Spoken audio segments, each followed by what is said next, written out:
it's confidence. It's what I worked on my, even at the beginning, on my clients as a makeup artist. I still love it when they look at themselves in the mirror and suddenly you feel the sparkle in their eyes changes, the way they look at themselves changes, they're admiring themselves, so that gives confidence. So for me, even my TV show, once I heard someone say, oh, this show is not that important, it's just about hair and makeup. Well, let me tell you that it was not just about hair and makeup, it was not just about surgery, it was about making people believe in themselves, making people love themselves, making people feel strong because they feel more confident. Because confidence gives you strength. Confidence gives you happiness. That happiness, actually, you spread it to your children, to your husband, to your family, to everyone around you.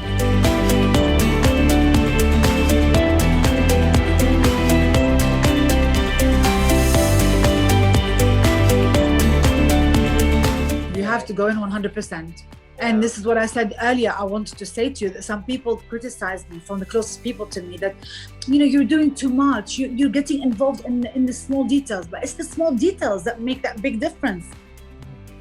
I can't just expect my business to run so smooth when you just leave it to the employees. It's just not possible, because it was not their dream, it's my dream. It's not their name they're gambling with. It's a gamble. Every business is a big gamble. So they're gambling with other people's chips, not your chips. You know, it's me. It goes down to me. If the name is ruined, it's my name. It's not their name. They can pick themselves up and go any other company. You know, they can say, I was with her when the days were good. You know, and they will get another job just like that. So no. So I don't advise. And thank God I never listen, Tamara. One thing I need to say to young entrepreneurs, just if you are right, you know you are right. You've really thought about whatever you want to do for a long time. You've thought about all the strategy, how you want to promote it, how you want to attract your clients, what makes your brand different, what makes your concept different. Just don't listen to everybody around you. Even if there are some people who are successful in their business, it doesn't mean they understand yours. So my type of business, I'm serving people. I'm serving people. And these people, I built that idea that when you come to me, you leave happier, you leave more satisfied, you leave more beautiful, you leave more confident. So I cannot just leave it to the team alone to make sure that those standards are always where I want them to be. Every month it's more challenging. Every year is more challenging. And you know, when people open businesses, usually they're the kind of people, if they are the right people to open a business, there are people usually with a vision. They imagine that business, you know, they imagine what it will look like. They imagine how they're going to brand it. They imagine the communication, or at least that's what I do.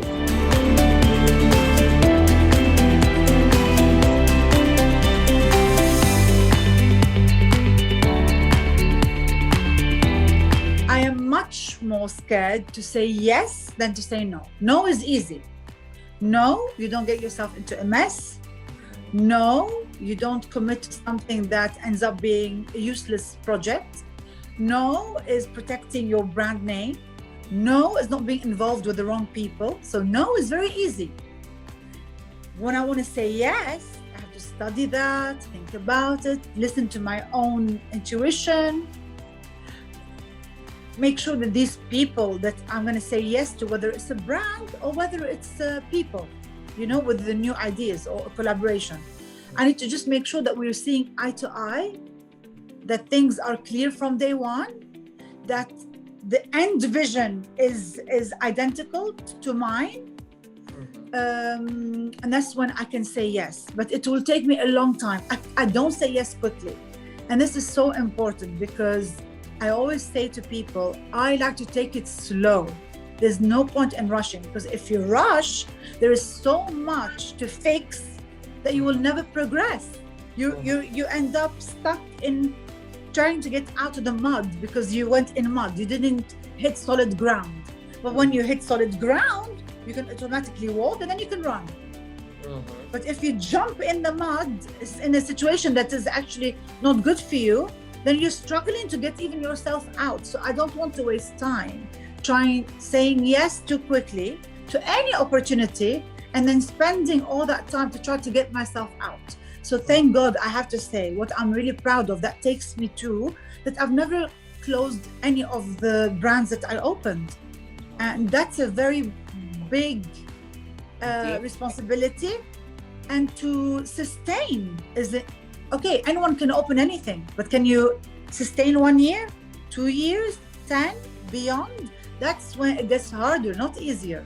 It never gets easier. It's easy to open any business, but to maintain that business, to grow that business, and to keep on competing, because there are other businesses opening that could be similar to yours. How can you always be on top?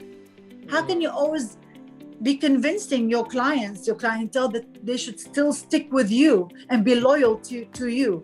So that's why, Tamara, I don't say yes easily. It's better to say no, or to say, let me think about it, and think about it so well.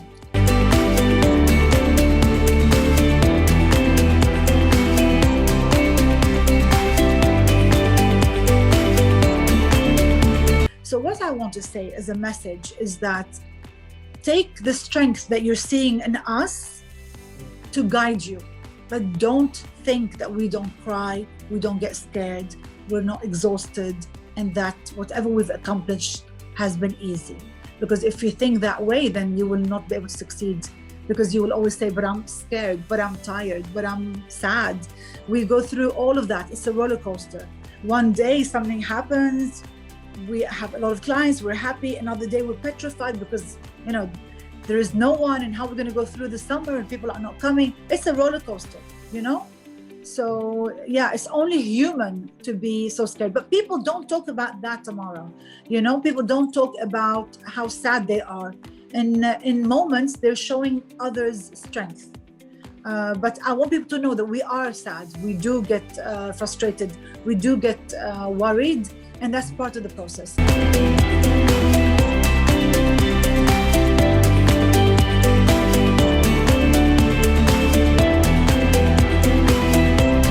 Don't give up your day job. You know, try to learn to multitask. Women already are very good at that. Men, not so much, to be honest.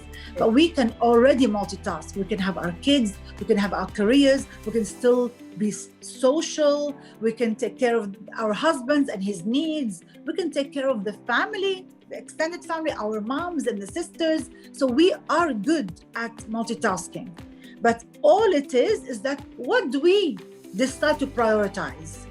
Do I prioritize something to work on that hopefully in the future it will pay off? Or do I just keep on fixing the business right now that I'm in and never think about something else? So we always have to think about another opportunity to keep us strong. And for me, during the lockdown, I was so sad about the closing of Maison de Joelle and Clinique de Joelle. I was so sad about some of the decisions that we had to take, and so worried about the future, because we didn't know. No one knew when we were going to come out of this. It felt good to work on Eye Candy, to be so creative, to dream. I was dreaming. You know, I gave myself a project that I wanted to dream of only the best for it. I wanted to only dream of the success of it. And it's important, Tamara, that when we want that dream, that success, that we make sure that all the steps lead us to that success.